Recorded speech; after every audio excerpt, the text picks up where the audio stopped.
Deus. Tá pesado lá, hein?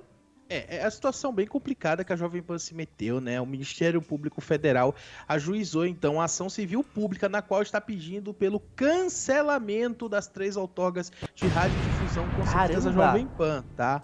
A emissora é acusada por ter realizado aí uma campanha de desinformação, segundo o Ministério Público, no ano de 2022, com a disseminação de conteúdos que atentaram contra o regime democrático, apesar de a rede também ter canal de televisão e do YouTube. A ação do Ministério Público se limita ao cancelamento das concessões de rádio, uma vez que a Eita. radiodifusão constitui em serviço público, né? Sim. Em nota enviada para o Notícias da TV, a Jovem Pan afirmou que sua defesa será manifestada exclusivamente nos autos do processo e disse também, olha, o Grupo Jovem Pan reafirma diariamente, ao longo de 80 anos, seu compromisso com a sociedade brasileira e a democracia. A ação foi ajuizada no dia de hoje, tá? E o Ministério Público Federal ressalta que as condutas antidemocráticas praticadas pela Jovem Pan violaram diretamente a Constituição e a legislação que trata do serviço público de transmissão em rádio e televisão. O Ministério Público ainda analisou o conteúdo transmitido pela emissora entre 1º de janeiro de 2022 e 8 de janeiro desse ano. E a ação focou principalmente no programa Os Pingos nos Is, né, o 3 em 1 Morning Show e Linha de Frente. A gente sabe que a Jovem Pan é bem conhecida por ter aí sido, né, uma das emissoras preferidas aí dos eleitores do ex-presidente Bolsonaro.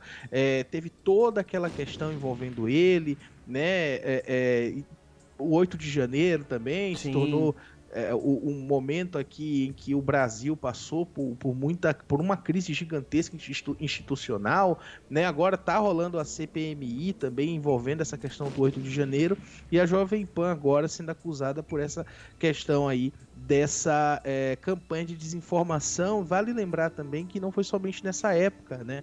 Tem vídeos também durante a pandemia, né, em que a Jovem Pan estava ali levando ao ar comentários de parlamentares, comentários de supostos, né, formadores de opiniões que tinham um posicionamento contrário à vacinação, né? Então isso também está sendo levado aí em consideração. Além disso, Daniel, o MPF emitiu uma recomendação à Controladoria Geral da União para que ela instaure um processo administrativo que pode impedir a Jovem Pan de assinar contratos com a administração pública federal, tá? Diz o seguinte, o MPF recomenda que a CGU em 30 dias avalie o caso, à luz do parecer e eventualmente abra um processo administrativo que pode levar à declaração de idoneidade da emissora. Caso o CGU não acolha a recomendação, o tema poderá ser incluído como uma das pretensões da ação civil pública ajuizada no dia de hoje. Então, tá muito complicada a situação da Jovem Pan. Tá mesmo e precisa ser investigado, né? O que a gente acompanhou aqui, os casos de desinformação foram muito grandes, muito extensos. E assim, a Jovem Pan foi a emissora que mais deu voz ali pra esse tipo de coisa. E realmente, gente, a gente não pode tapar o sol com a peneira e falar que a situação estava controlada porque não estava. A opinião, as opiniões ali, elas eram muito explícitas a favor do antigo governo. E hoje a gente percebe que tá mudando um pouco, né? Estão vendo que nada foi muito pra frente e que eles precisam mudar um pouco a linha editorial, a forma como isso era levado ali pros telespectadores, tanto da TV quanto pros ouvintes da rádio, né? Então a gente percebe essa mudança brusca na linha editorial e no que a Jovem Pan vem trazendo hoje. É claro que assim, a programação da TV, ela é 100% notícia, né? E o da rádio, alguns programas são exibidos simultaneamente, como é o caso do programa Pânico, o Morning Show e tudo mais. Mas tem os momentos ali onde a programação da rádio se diferencia da programação da TV, né? Então são coisas completamente diferentes que o pessoal às vezes acha que o que tá indo na rádio também tá indo pra TV e vice-versa, quando não é assim que a gente, não é assim como realmente a empresa opera. Agora, se a gente falar de uma rádio com anos e anos de história, que pode perder a sua outorga por conta desse caso de desinformação, né, dessa CPI, entre aspas, da desinformação, é complicado, porque não aconteceu só na rádio, acontece também na televisão, aconteceu também na televisão.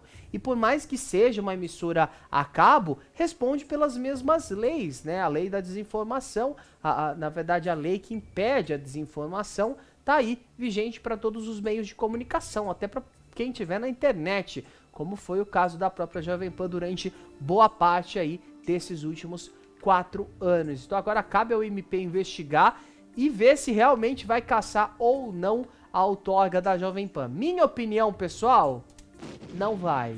Não vai. É muito difícil isso acontecer. Mas que pelo menos, caso seja identificado que houve um crime, que houve um dano, um dolo aí de certa forma, que a empresa pague com certeza, tá? Porque quando a gente fala de pandemia, quando a gente fala sobre, independentemente de governo, gente, independente se você votou 1 ou se você votou 2, é importante a gente prestar atenção e a gente ter ciência também das milhares de pessoas que morreram durante esses 4 anos, das milhares de pessoas que morreram em leitos de UTI por conta do mau atendimento dos hospitais, que até foi comprovado recentemente que muitos deles colocavam leitos fakes, leitos falsos de UTI para poder ganhar mais do SUS. Então, assim, é um caso muito complexo e isso ainda não foi investigado da forma que deveria.